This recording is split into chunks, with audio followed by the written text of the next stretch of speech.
Target its core. All units, concentrated fire.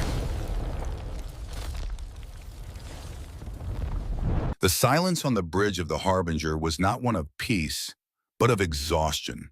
It was a silence held together by the low hum of failing life support and the acrid scent of ozone from a sparking conduit near the command throne. This was not the gleaming warship of a conquering empire. It was a lifeboat, vast and wounded, fleeing through the void. Imperator Kael stood before the primary holographic display, his six-limbed frame stooped with a weariness that went beyond mere cycles of command. His chitinous armor, once polished to a mirror sheen, was now scarred and pitted from 1,000 frantic retreats. He stared at the blue-green marble rotating slowly in the hologram, a world the star charts designated VG-178, a world they had named Viridia, their last hope. It is a Class G planet, Imperator. Rich in biomass, stable atmosphere, minimal axial tilt. Perfect. Subcommander Valerius's voice was a sharp, arrogant counterpoint to the bridge's low thrum. He stood ramrod straight, his own armor immaculate, his youth a stark insult to the decay surrounding them. Perfection is a luxury we cannot afford to believe in, Valerius, a third voice cut in. It belonged to Archivist Ilara, her plain robes a stark contrast to the military hardware. She stepped forward, gesturing to the main display. Permission to present my findings? Kael gave a tired flick of an appendage. Proceed. The hologram of Viridia dissolved, replaced by complex charts and branching evolutionary trees. I have cross-referenced the indigenous dominant species, humans, with our historical archives of apex predators from over 700 worlds. Ilara began, her voice calm and precise. And a disturbing pattern emerges. On their world of origin, they did not merely coexist. They drove over 50 other megafauna species to extinction, not with superior biology, but with cooperative strategy and relentless persistence. She highlighted a new data set. The colonists on Viridia are descended from what they call pioneers. These are not the docile, urbanized populations of their core worlds. These are individuals who willingly chose hardship and isolation. Their psychological profiles show exceptionally high ratings for resilience, problem-solving, and tribal aggression when threatened. My analysis is clear. A direct, overwhelming assault on their agricultural centers will not induce terror and collapse. It will trigger a coordinated, systemic predatory response. Valerius laughed, a short, sharp sound like grinding metal. Archivist, you are wasting the Imperator's time. Their history? The history of vermin is simply to scurry and breed. They are a biological accident, an evolutionary dead end living on borrowed time. We are not here to negotiate with bacteria. We are here to sterilize a petri dish. Kael's gaze remained fixed on the data, his antennae twitching. Their technology is primitive, Ilara. Their orbital defenses are negligible. And that is precisely the danger, she insisted, her voice rising with an urgency she rarely showed. They have never relied on technology for survival. They relied on their minds, on their ability to turn a rock into a weapon, a herd's path into a trap, a planet into their personal hunting ground. We are sending predators to a world of super predators. Valerius stepping forward, his shadow falling over the console. He didn't even glance at Ilara's intricate charts. Your analysis is based on the assumption that history has value. It does not. With a casual, dismissive gesture, he swiped his hand across the main holographic interface. He dragged Ilara's entire research folder years of work, the one warning that might save them, into the glowing crimson icon labeled Purge. A synthesized voice echoed on the quiet bridge. Irrelevant data permanently deleted. Ilara stood frozen, her appendages clenched. The space where her life's work had been just seconds before now showed only the serene, beautiful image of Viridia. Valerius turned to Kael, his voice dropping to a conspiratorial whisper. Imperator, we are the Vex. We survived the fall of our star. We survived the horrors at Cygnus. We will survive this. The stalkers are ready. They are the pinnacle of millions of years of guided evolution. This will not be a battle. It will be a harvest. For a long moment, Kael stared at the blue-green world. He saw not its beauty, but its resources. He saw a sanctuary from the creeping, silent dread of the silence that hunted them from behind. He saw a future, and he was willing to pay any price for it, especially a price paid by a lesser species. He turned away from the hologram and from the stricken look on Alora's face. "Begin the drop sequence," the Imperator commanded, his voice as weary and final as a tombstone. "Unleash the stalkers." The twin suns of the Viridia system cast long, golden shadows across the fields of Pioneer's Landing. The air was sweet with the smell of ripening grain and rich, dark earth. Here, the hum was not of failing machinery, but of life itself, the buzz of pollinator insects, the distant lowing of Terran cattle, the laughter of children finishing their chores. Elias Vance stood on his porch, watching the sky bleed into shades of orange and violet. He was a man in his 50s, his hands calloused from decades of working the land, but his eyes held a stillness, a depth of observation that went beyond farming. He wasn't just looking at the sky, he was reading it, noting the flight patterns of the duskhawks and the drift of the high-altitude pollen. This land wasn't just his home, it was a complex, living equation he had spent 20 years learning to solve. He had come here to escape the sterile, corporate world of xenoecology, to trade data streams for wind currents. But the core of the man the observer, the analyst, remained. A few kilometers away, in the small, clean clinic at the center of the settlement, Dr. Eris Thorne was gently fitting a 3D printed prosthetic onto the leg of a grokhound, a six-legged local creature that served as a loyal farm companion. The animal licked her hand, its triple-lidded eyes full of trust. Iris smiled, her fingers moving with the practiced ease of a surgeon and the intuition of a natural-born caregiver. Her lab contained a fusion of veterinary medicine and high-level neural engineering tech she'd once used to design corporate espionage tools.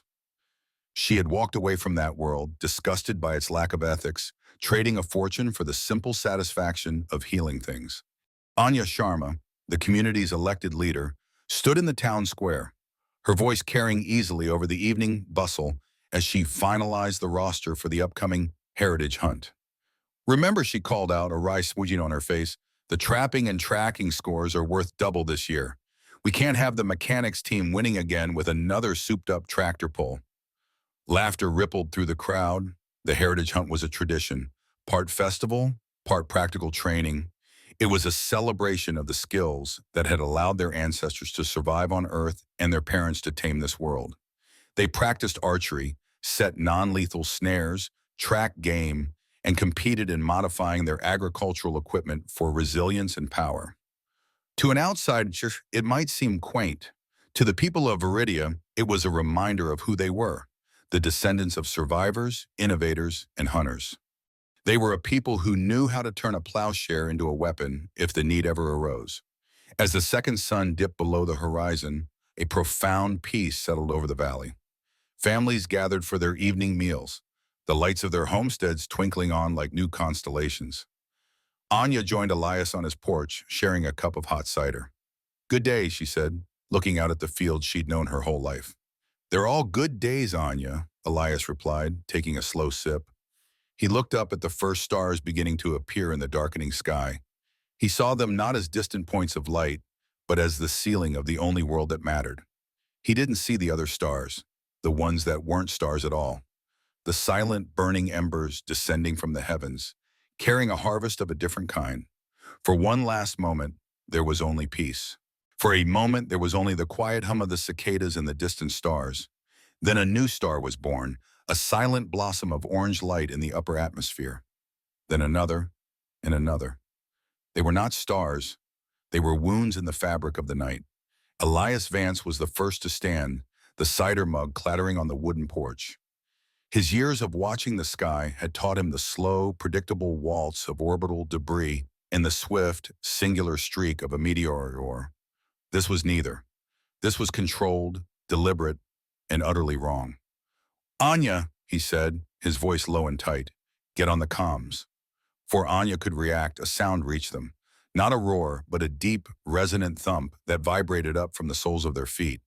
Across the valley, a pillar of fire and smoke erupted from the heart of the Henderson Fields. Seconds later, the emergency sirens of Pioneer's Landing began their frantic, piercing wail. The community comm channel exploded into a cacophony of panicked voices. What was that? An engine failure on a cargo hauler? Negative, I saw three of them. They were slowing down. Object down in Sector Gamma. It's massive. Anya's voice cut through the case, sharp and authoritative. All call signs, report status. All civilians, proceed to designated storm shelters immediately. Militia teams, arm up and await orders. This is not a drill. But it was Elias who saw the true nature of the horror first. The pod that had landed nearest his farm, half a kilometer away, had not just crashed, it had deployed. A section of its hull peeled back like a metallic claw, and from the steaming darkness within, a figure emerged. It was tall, impossibly slender, and moved with a liquid grace that defied its sharp, angular construction. 6 limbs tipped with scythes of bone-like material carried its armored torso forward. The stalker. It paused, its featureless head tilting as if tasting the air. Then every screen in Elias's house and every house in Pioneer's Landing flickered and changed. The peaceful screensavers and family photos were replaced by a new horrifying image, a live, high-definition feed of the world through the stalker's own eyes. The view was strangely stable, tinted in shades of infrared and emerald green. The audience, both on Viridia and on the Harbinger, watched as the creature turned its time upon a small, neat farmhouse belonging to the Miller family. There was no rage in its advance, no bloodlust. There was only the cold, dispassionate efficiency of an exterminator. On the comms, a woman's scream was cut short by a burst of static. The live feed didn't even register the sound. It simply showed the clean, brutal arc of a scythe limb tearing through the farmhouse wall as if it were paper. The feed didn't linger on the carnage. It was not programmed for cruelty, only for eradication. The house was an obstacle. It was removed. The stalker continued its path, its mission parameters guiding it towards the community center. It moved past the bronze statue of the colony's founders, then paused. With a motion almost too quick to follow, one of its smaller appendages extended, spraying a viscous, corrosive fluid. On the green community lawn, a symbol began to burn itself into the grass, a complex, alien glyph of the Vex, a mark of ownership, a brand on the soul of their world. "They're toying with us," Anya whispered, her knuckles white where she gripped the comm unit. From the east, a volley of rifle fire erupted. A small militia team, brave and hopelessly outgunned, had engaged another stalker near the irrigation hub. The live feed on their screens didn't switch, but they could hear the battle on the radio.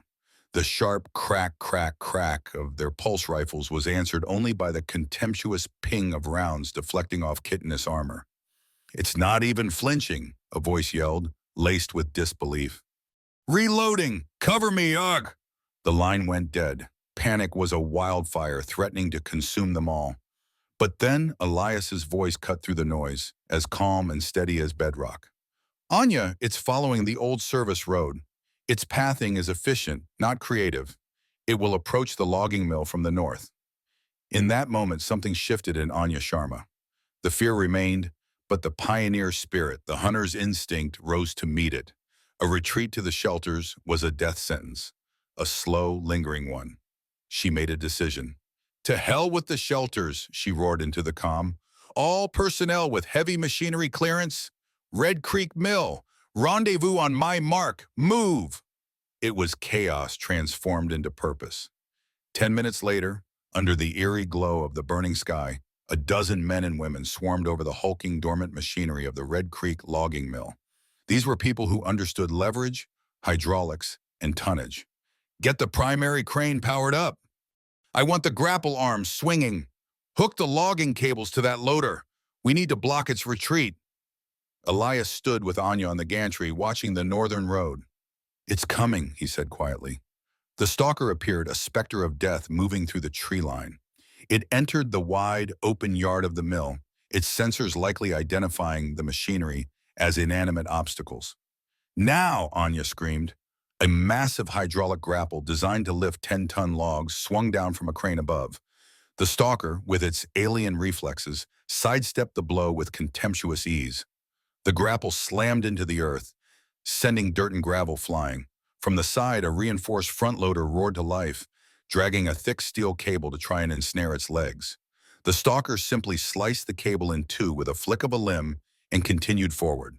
For a terrifying second, the plan seemed to be failing. The creature was too fast, too smart. "Hold it steady, Mike," Anya yelled to the man in the crane operator's booth. Mike, a man who had spent 20 years judging the swing of falling timber, didn't try to hit the creature again. He swung the grapple past it, then slammed the reverse lever. The massive metal claw, now swinging back on its arc, was no longer a hammer, but a wrecking ball. The stalker, having already dismissed the threat, turned its attention forward just as 10 tons of reinforced steel smashed into its side. There was a sickening crunch of alien armor and biology. The stalker was thrown sideways, its slender legs buckling under the colossal impact. It crashed to the ground, twitching. One of its 6 legs had bent at an impossible angle, severed and sparking. It tried to rise, then collapsed, its systems overwhelmed. Silence descended, broken only by the panting of the colonists and the fizzing of the wounded creature. They had done it. They had fought back. It wasn't clean and it wasn't easy, but it was a victory. Anya keyed her comm, her voice ragged but ringing with steel. "Aris, we have something for you. Get your tools ready."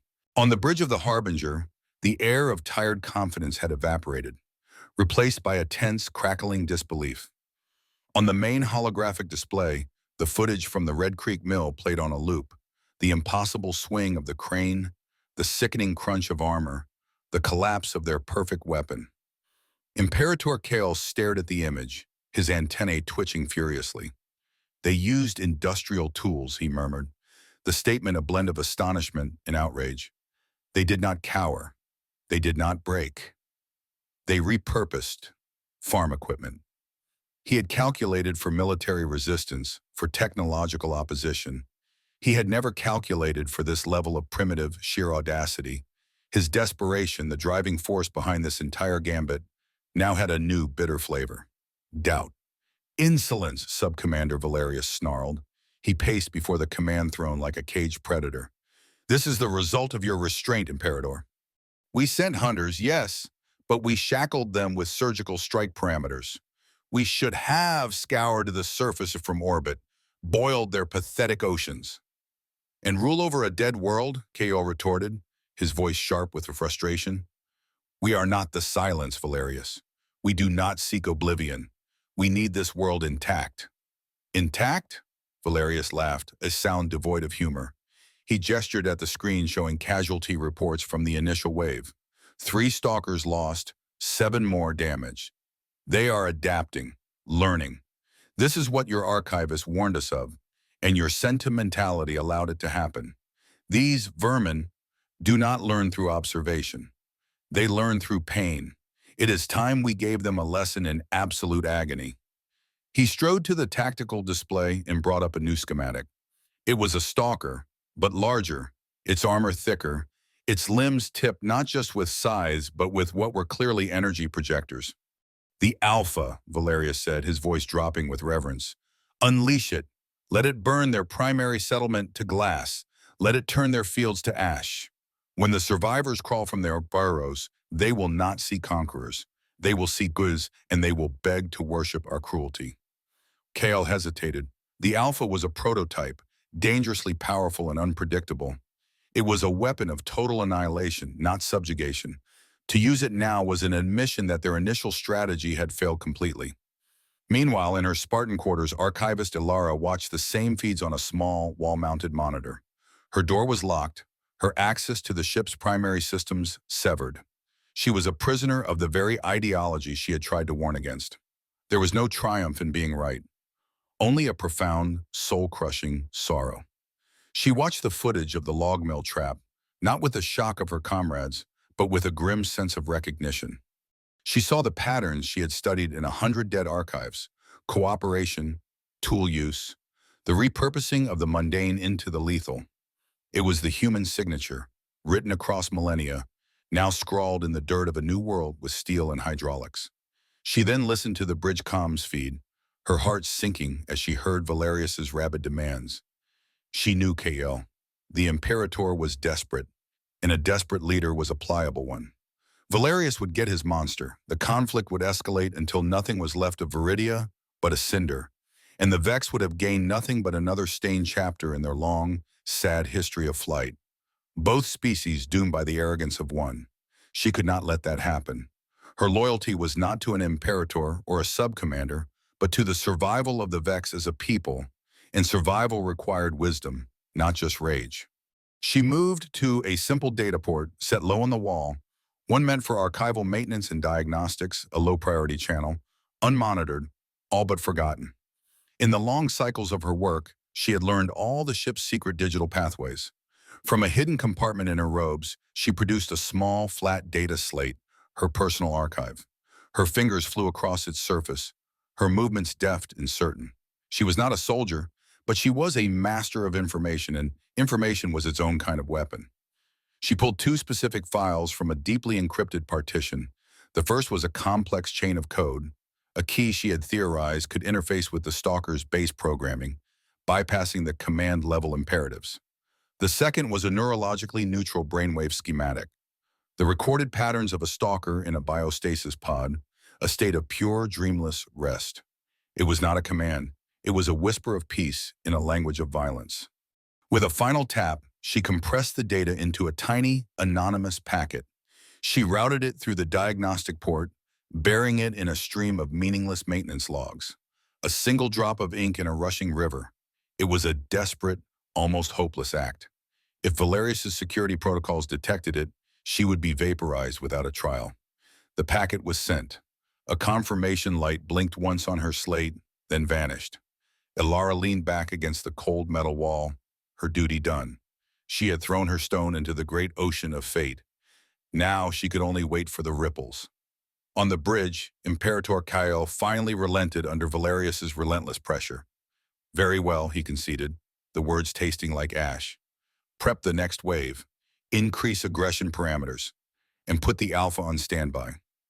He did not know that a seed of hope, a whisper of a different future, was already streaking through the void towards the embattled world below.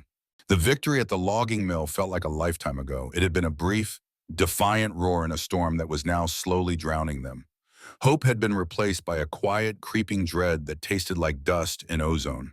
The Vex spores, accelerated by the colonists' own desperate attempt at a countermeasure, were no longer a theoretical threat. They were a crimson tide consuming the valley's rich, dark soil, turning vibrant green fields into patches of alien, rust-colored decay. In her lab, Dr. Eris Thorne was living on the edge of collapse. Her workspace was a chaotic shrine to failure. Empty mugs of stale coffee littered every surface.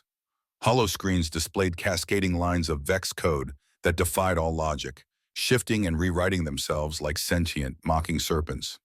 Biological simulations of the spore's effect on Terran DNA ran on a loop, each one ending in cellular necrosis. She hadn't slept in 3 cycles, her eyes burning with exhaustion and the reflected light of 1,000 dead ends. Elias Vance found her staring at a screen showing the settlement's medical reports. A dozen children, including Anya's own daughter, were now listed with respiratory distress, unknown etiology. The etiology wasn't unknown. It was Eris. Her weapon had done this. "There's nothing," she whispered, her voice a raw rasp. "The spore's cellular structure is impossibly adaptive. It doesn't invade our cells. It convinces them to die. And the stalker's neural code, it's not software, Elias. It's quantum entanglement. It's like trying to grab smoke with a net." She swiped a hand across her desk, sending instruments and data slates clattering to the floor in a sudden, violent burst of frustration. "It's useless. All of it." She sank into her chair, burying her face in her hands. "I'm a doctor. My job is to heal, and I am poisoning our children and torturing animals." Elias didn't say anything. He simply walked over, picked up one of the fallen data slates, and placed it gently back on her desk. "Then we need to get smarter," he said, his voice a calm anchor in her storm. "We're missing something. We're trying to fight it on its terms. We need a live subject. We need to see the system in action." The debate in the command center was brief and grim. Anya, her face etched with worry for her daughter, was vehemently opposed. "No, absolutely not. I saw what happened to the last team that got close. I won't sacrifice anyone else for one of your theories, Eris." "It's not a theory, it's our only chance," Eris countered, her exhaustion giving her words a desperate edge. Valuable as that severed leg was, it was just a limb. I need to see the heart of the system. I need to see how it processes commands, how it reacts to a signal loss in real time. Otherwise, we're just guessing, and our guesses are killing us. In the end, logic, however terrifying, won out. Elias devised a new plan, not to destroy, but to contain. They chose their ground carefully, a narrow box canyon with a single entrance. The trap was not elegant. It was brutal, heavy-duty work. They spent a full cycle rigging a series of industrial-grade electromagnetic harpoons designed to pierce rock, to fire from the canyon walls. The hunt was tense. They used a remote-controlled drone to lure a lone stalker into the canyon. As it entered the kill zone, Anya gave the order. The harpoons fired, not with explosions, but with a deep, resonant thump. Four massive steel shafts trailing thick conductive cables slammed into the stalker's torso and limbs, pinning it against the rock wall. It shrieked, a sound of tearing metal and synthesized fury, thrashing against its bonds. It was trapped. A grim, momentary victory. From a reinforced bunker overlooking the scene, Eris initiated her plan. Its connection to the Vex network is severed, she announced, her voice tight with focus. It's running on internal protocols. I'm going to try a brute force EMP localized on its primary neural hub. If I can just scramble the command receiver, she activated the sequence. A focused beam of electromagnetic energy lanced out from an emitter and enveloped the stalker's head. For a second, it seemed to work. The creature went rigid, and then the true horror began. The Vex self-destruct was not a clean explosion. It was a biological fail-safe of unimaginable cruelty. Every limb on the stalker locked into place, arching its body back against the canyon wall. A low hum turned into a high-pitched scream as its own internal power source was instructed to overload its neural pathways. Smoke, smelling of burnt plastic and cooked meat, began to vent from its joints. The glowing red lights in its armor flickered, then flared to an agonizing white. It was not the sound of a machine breaking.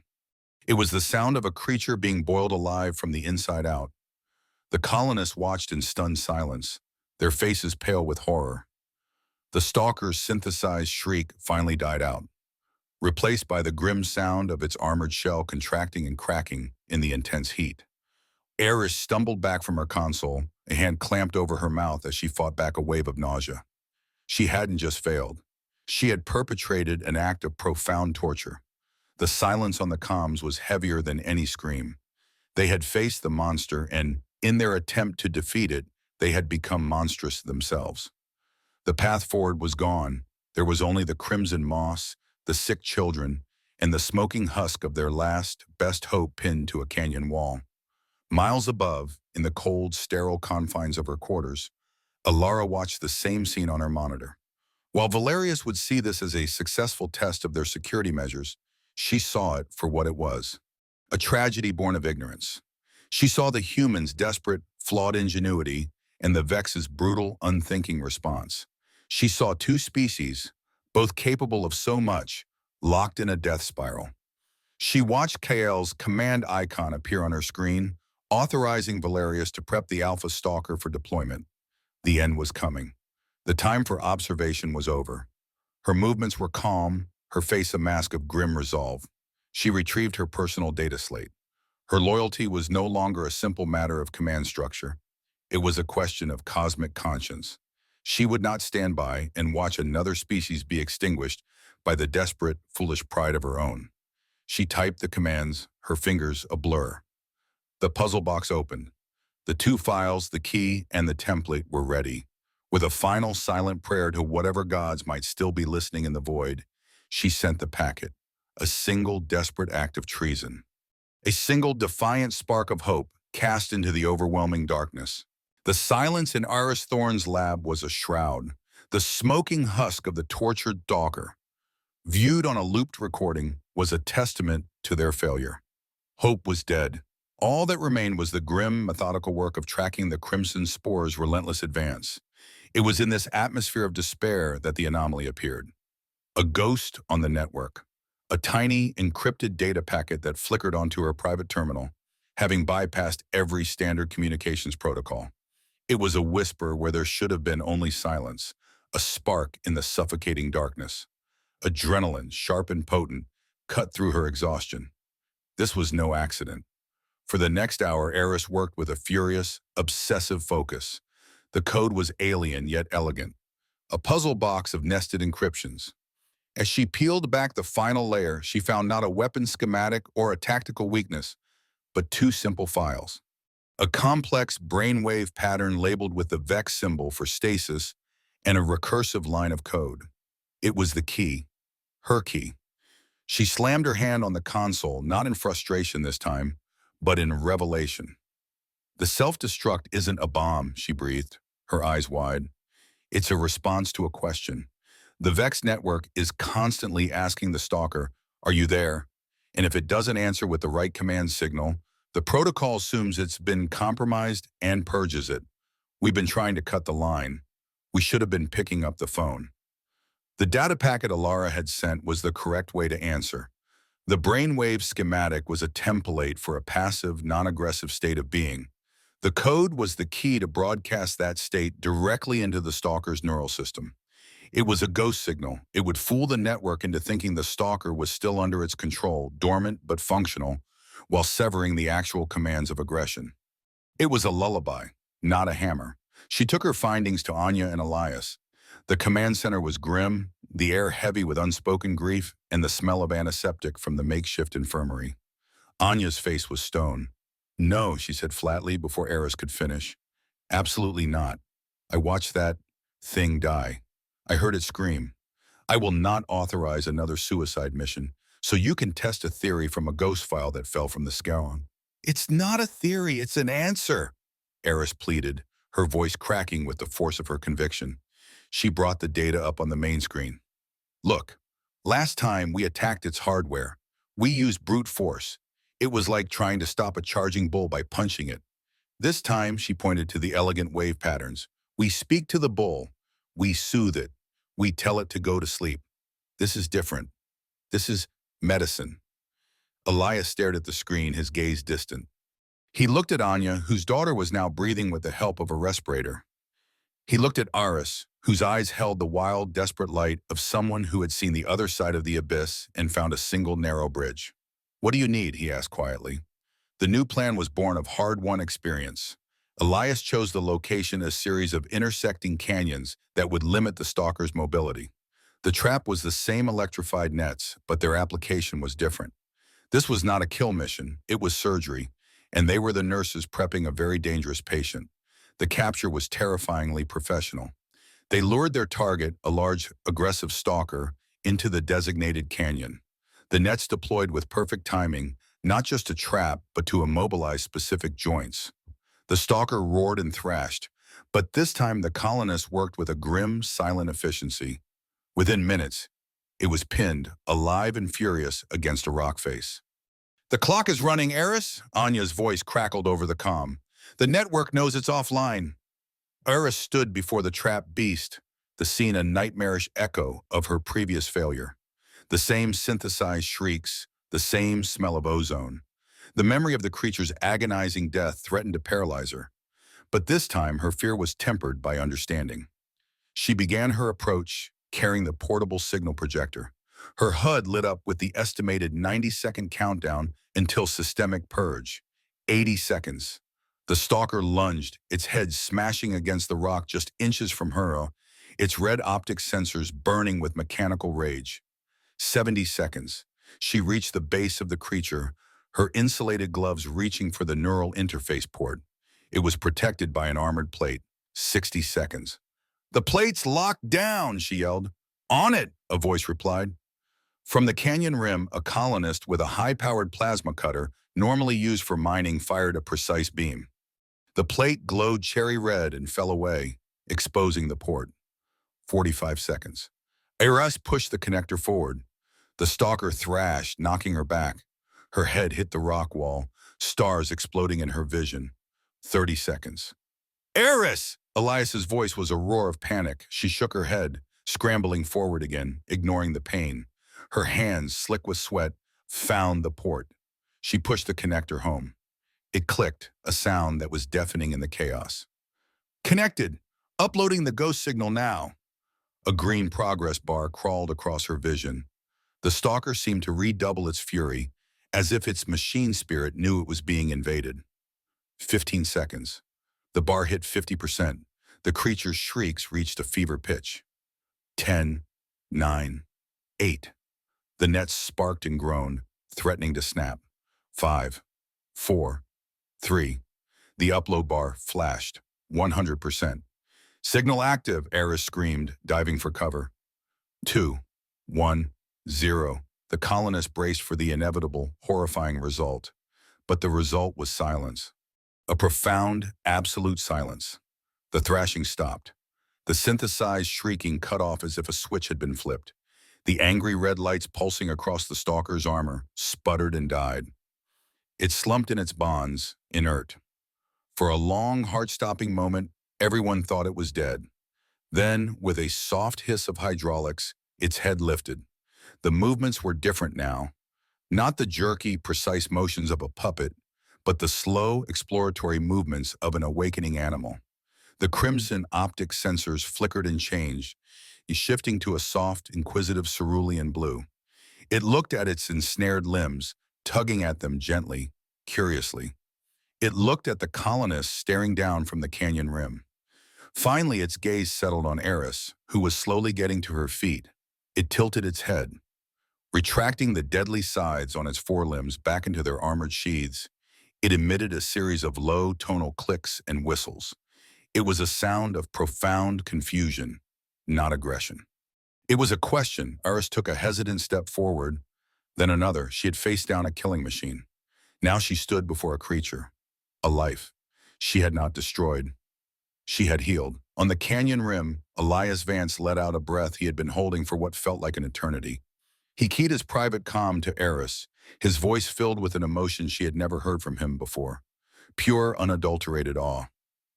Eris, what have you done? Hope, once in a foreign concept, had returned to Viridia. It moved on 6 silent legs, its blue optic sensors glowing softly in the twilight.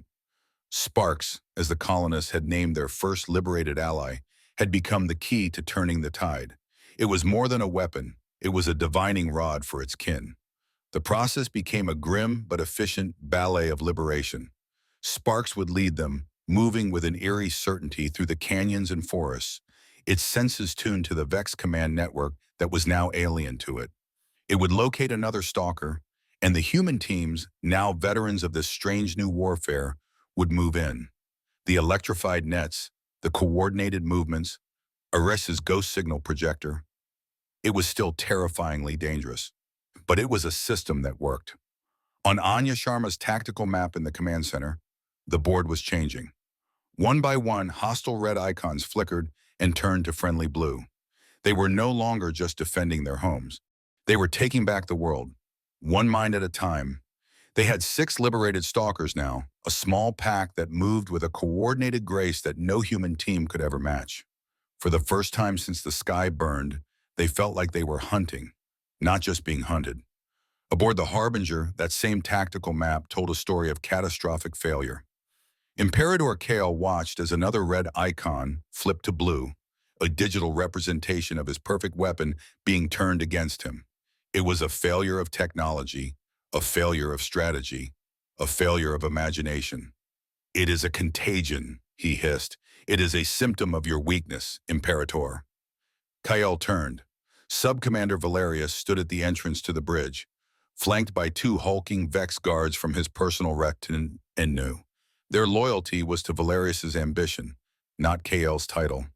You have allowed these primitives to dictate the terms of this war, Valerius continued, striding forward, his steps echoing with finality. You hesitated, you showed restraint. You listened to the archivist's sentimental drivel. And this is the result.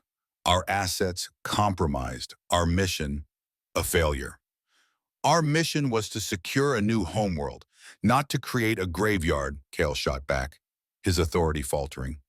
You have failed at both. Valerius stopped directly in front of him. Your time as leader of the Vex is over. Your desperation has made you feeble. He gave a sharp nod to his guards. The harvest is canceled. The purification will now begin. The guards seized Kale, stripping him of his command scepter. Ilara, who had been brought to the bridge under guard, could only watch in horror as the coup she had feared unfolded. It was swift, brutal, and absolute.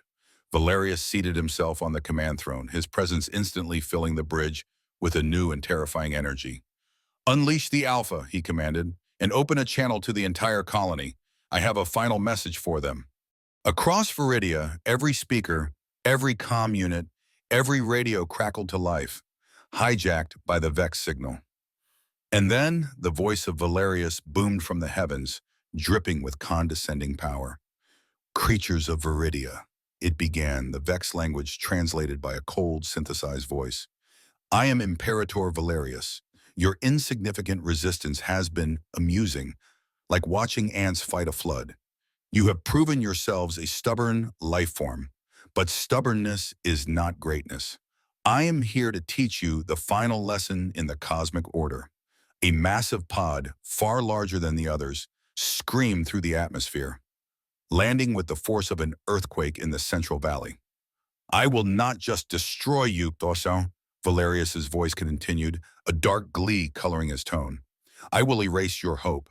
I will turn your own weapons into your greatest horror. My Alpha will purify your existence. Do not be afraid. Consider it an honor. You will be erased by the pinnacle of life." The Alpha Stalker emerged from its crater. It was a nightmare of black and red armor, larger, faster, and bristling with energy conduits that hummed with contained power. Its first act was not to attack the human settlement, but to move directly towards the location of the liberated Stalker pack. Elias, Eris, and their new allies met it in an open field. Boulder, a particularly large and resilient stalker they had freed 2 days prior, moved to the front of the pack, issuing a challenge. The Alpha did not accept, yet. It simply raised one of its forelimbs, from which a complex array of antenna-like structures unfolded. It emitted a high-frequency pulse, a wave of pure data that washed over Boulder. Boulder shrieked a sound of pure agony, 1,000 times worse than the rage of a trapped stalker. It was the sound of a mind being unmade. Its calm blue optics flickered violently, then snapped to a solid, burning crimson. The ghost signal, the lullaby Eris had created, was being drowned out by a shout of pure hatred. With a roar of reshackled fury, Boulder turned. Its scythe-like limb lashed out, not at the Alpha, but at Sparks, its closest companion. Sparks dodged, but the message was clear. Their friend was gone, replaced by the monster he had once been. "No," Eris whispered, watching the feed from a drone, her face a mask of horror. The corrupted Boulder charged the human position. Its movements were now erratic, driven by a pain and rage that its original programming had never contained. "Sparks!" Eris choked out the command, tears streaming down her face. "Take him down." The two stalkers, once brothers in freedom, crashed into each other in a brutal flurry of metal and bone. But the fight was short. Sparks, with a final sorrowful surge, found an opening and disabled its former friend. Boulder collapsed in a heap, its red eyes fading to black. The colonists and their remaining stalker allies could only stare at the fallen form of their friend. The hope they had so carefully built over the last few days had just been ripped away and used as a weapon against them. And across the field, the Alpha Stalker stood, its head tilted, as if observing the new depths of their despair before beginning its true, terrible work. Despair was a cold poison, and it was flooding the veins of Pioneer's Landing. They watched through their drone feeds as the Alpha Stalker, a monument to Vex cruelty, began its inexorable advance. Their turrets fired uselessly against its regenerating armor. Their remaining Stalker allies, Virginia led by a grieving Sparks, fought with a desperate fury, but they were being pushed back, outmaneuvered, and overpowered. The battle was already lost. All that remained was the slaughter. "It's too strong," Anya's voice stated grimly over the comm, a fact nobody could dispute. "We can't break that armor." "Then we don't," Elias Vance's voice cut through the panic, calm and focused as ever. He had the geothermal map of the valley overlaid on the tactical display. "We make it break itself. Look at its energy readings. The regeneration, the weapon systems, it's running incredibly hot. It's a furnace on legs. If we can push it into an overload, we might have a chance. He highlighted a region to the west, an unstable hellscape of geysers and sulfurous steam vents. We need to get it there. It won't fall for a simple lure, Eris countered, her voice tight. It's too intelligent. A heavy silence fell on the channel, broken only by the sounds of the losing battle.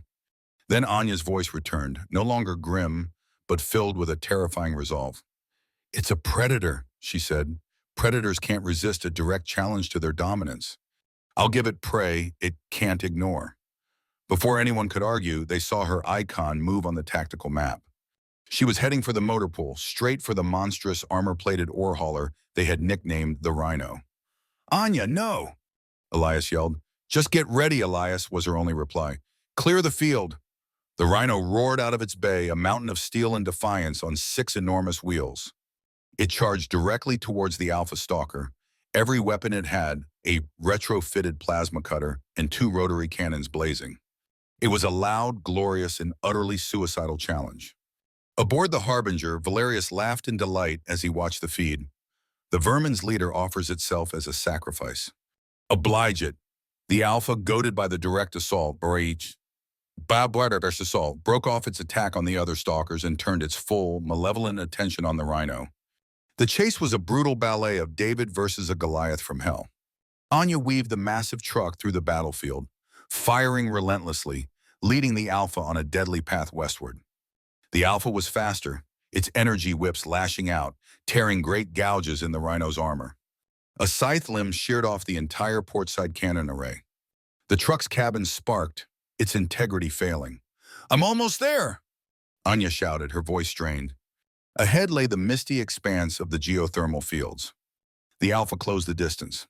With a final, terrifying surge of speed, it impaled the rear of the hauler, lifting it from the ground. Anya's world became a storm of screeching metal and shattering glass as the Rhino was thrown end over end, crashing into the unstable ground at the edge of the vents before erupting into a massive, roiling fireball. Her comlink went dead. Her icon on the map vanished. A wave of collective shock and grief washed over the colonists. Their leader was gone. The Alpha Stalker stood over the burning wreckage, letting out a triumphant shriek that echoed across the valley. It then strode confidently into the geothermal field, the superheated steam hissing against its black and red armor. Now, Elias! Now! Eris screamed, her voice thick with sorrow. Sparks! Go, Elias commanded. Keep it moving. Don't let it rest. From the rocks, the remaining liberated stalkers burst forth. They harried the Alpha, not with the intent to harm, but to annoy, to force it to move deeper into the volatile territory. They darted in, snapping at its heels, leading it over bubbling mud pots and directly into the path of erupting geysers. The Alpha, enraged, fired its weapons. Its armor working overtime to regenerate the minor damage while simultaneously fighting the intense environmental heat. Patches of its carapace began to glow a dull, angry red. Elias's gamble was working. Its energy shields are fluctuating, Eris yelled from her position. She was set up with a mobile projector, aimed and ready. The heat is drawing too much power. I have an opening. This was her only shot. The ghost signal wouldn't work on the Alpha's hardened core, but she had something else, a feedback loop virus, designed to turn the Alpha's own immense processing power against itself. Sparks! I need a clear shot at its dorsal neural hub. Just 1 second, Sparks understood. In a final act of incredible bravery, it charged the Alpha head-on. The Alpha, annoyed by the persistent gnat, raised both sides to obliterate it. The move exposed the heavily armored plate on its upper back for a fraction of a second. That was all Eris needed. Firing! A concentrated beam of pure data, invisible to the naked eye, lanced across the field and struck the exposed hub. For a moment, nothing happened. Then the Alpha froze mid-strike. The low hum of its systems pitched upward into a deafening, discordant roar. The energy conduits along its limbs flickered erratically, then blew out in showers of blue sparks. Its weapons fired wildly, blasting chunks from its own body. It stumbled, its limbs locking up. It let out one final agonizing shriek, a sound not of rage but of catastrophic system failure. Then, the Alpha Stalker, the pinnacle of Vex weaponry, and the Bane of Viridia crashed to the ground, a silent, smoking mountain of defeated technology. Silence. A profound, stunned silence fell over the battlefield. They had won. As the steam cleared, a figure limped out from behind a rock outcropping near the burning wreckage of the Rhino. Battered, bruised, her suit torn and scorched, but unmistakably alive, was Anya Sharma. She had hit the hauler's emergency ejector pod just before impact. She keyed her comm, her voice a ragged, breathless, but triumphant rasp. "Report," she coughed. "Did we get the bastard?" A cheer erupted across the comm network, a raw, ragged, joyous sound of disbelief and relief. In the command center, colonists wept and embraced. On the field, they stared at the silent, defeated behemoth, a monument to their impossible victory. Anya's survival was the final defiant spark that lit a bonfire of celebration. The euphoria lasted for exactly 97 seconds. Then a new alert flashed across Anya's tactical screen. It was a single, unencrypted, direct hail from the Vex mothership. Not a threat, not a gloating message. A simple, standard request to open a communications channel. Tense silence fell over the command center once more. Anya, her face smudged with soot and grim determination, nodded to the communications officer. "Put it on screen." The image that appeared was not of the sneering Valerius, but of the weary, defeated Imperator Kyle. He was not on his command throne. He stood before the camera, his posture humbled, his armor bearing new scorch marks from an internal struggle. Beside him stood Archivist Alara, her expression a mixture of profound sorrow and vindication. "Leader of Viridia," Kekel began, his voice stripped of all its former arrogance. "We calculated your technological capacity, your resource limitations, your population density. We failed to calculate your spirit." He paused as if the words themselves were a heavy burden. "We did not come here as conquerors," he said, the confession seeming to pain him. "We came as refugees. We are fleeing a threat your people cannot yet comprehend, a force that does not conquer, but erases. It is called the Silence. It is a wave of cosmic death that consumes everything it touches, and it is coming." He gestured vaguely as if toward the empty space behind him. "My sub-commander's madness has been ended. I have retaken command of a broken people, a handful of survivors on a dying ship. I do not ask for your forgiveness. I have no right. I ask for sanctuary. In exchange for a place to shelter my people, we will give you everything we have, our technology, our science, and our warning of the storm that is coming for us all." Anya looked at Elias and Aris. She saw the faces of her people reflected in the screen, people who had lost friends, family, and their sense of security. She looked back at Kael, the architect of her people's suffering, now offering a devil's bargain. "Sanctuary is not given lightly," she said, her voice as hard and unyielding as Viridian steel. "You will be watched. Every ship, every weapon will be under our authority." She held his gaze. "But the storm you speak of, if it's coming for you, it will one day come for us, the enemy of my enemy. We accept your proposal for now." 3 months later, an uneasy peace had settled over the valley. The Crimson Spores were in retreat, beaten back by a combination of human grit and Vex atmospheric technology. Near Pioneer's Landing, a strange new sight had become common. A human farmer working alongside a tall, six-limbed Vex engineer, modifying a harvester with glowing Vex power conduits. Elias Vance stood on a familiar hill overlooking the valley, the twin suns warming his face. Beside him stood Imperator Kyle, his scarred armor now a symbol of a shared, uncertain future. Below them, Sparks, the first of the liberated, rested its head on its forelimbs, watching over a herd of grazing cattle like a loyal sheepdog. "It is still coming," Kale said, his voice a low hum as he stared into the vast blue sky. "The silence. It does not tire. It does not reason." Elias followed his gaze to the distant, uncaring stars. A faint, determined smile touched his lips. "Then we'll be ready," he replied. "You taught us one thing, Imperator. Humanity is always at its best when it has something new to hunt. And that is the conclusion of the Crimson Harvest." Thank you all so much for joining the colonists of Viridia in their fight for survival. If you love this adventure, felt that thrill of victory for humanity, and want to continue exploring what comes next, perhaps even the coming confrontation with the silence, then please consider showing your support for the channel. Go ahead and hit that like button to help this story reach more people. And most importantly, make sure you subscribe and ring that notification bell so you won't miss a single chapter in the future. Every subscription is the greatest motivation for me to continue creating more quality, epic content just like this. Once again, thank you for listening, and I'll see you in the next story.